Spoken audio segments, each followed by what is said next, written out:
How to stop TikTok zooming in on photos? Firstly, you will have to open the TikTok app on your device. So simply open the TikTok. And now after that, you'll have to upload your photo here. So simply for that, you'll have to click on this plus icon just at the bottom of the screen. So simply tap on the plus icon. And now from here, you'll have to upload the picture whom you want to add on TikTok.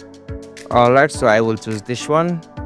After you add the picture on TikTok, you will see such interface like you can face this problem like automatically zooming in photos. So to remove that, you will have to remove that zoom in effect from here. So it will appear on the below of music section. So simply you have to tap on the zoom in effect.